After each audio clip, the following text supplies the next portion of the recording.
যে চাচার কাছে বাড়িটা বুঝে লইতে হইব। হ্যাঁ চলো। চাচা এই আব্বাই তো মরছে, বাড়িঘরটা ভাগ করে দিয়ে দিল হইতো না?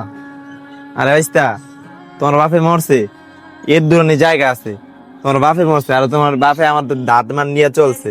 এখন তোমাকে জায়গা দিলে আমি কই থাকবো? তোমাকে জায়গাটাকে দিব না, তোমরা দেখ গেলো যাও। তোমাকে জায়গাটা দেবো, বাইতে কোনো জায়গাটা দেন জীবন, যাও। চাচা এদিকেন। কি অবস্থা?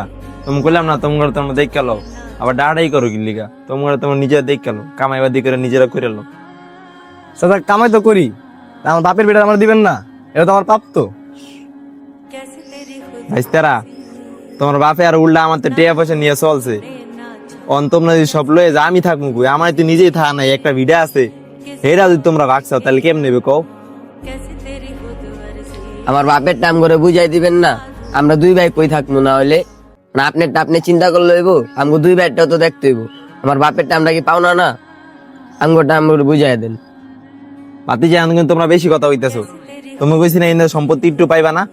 চাচা ভাতিজার সম্পর্কটা ঠিক রাখো, যাও এনতে যাও। চাচা কি সম্পর্ক নষ্ট করুম? আপনি নিজেই তো বাড়ি সম্পত্তি লইয়া সম্পর্ক নষ্ট করে লইছেন। ভাতিজা, একটু জায়গার মধ্যে এত লোক ছাউন যাইব?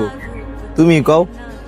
আচ্ছা থাইকো, সমস্যা নাই, কিন্তু তোমার বাপে যে আমার তো টাকা পয়সা নিয়ে চলছে, সেই টাকা পয়সা দিয়ে দিও, ভালো মতন টাকা পয়সা দিয়ে দিও, তাহলে কিন্তু ঘরের থেকে কয়েকদিন পর বাড়ি করে দিব। চল মরক, চাচা যে টাকা পাই টাকা চাচারে বুঝাই দিন।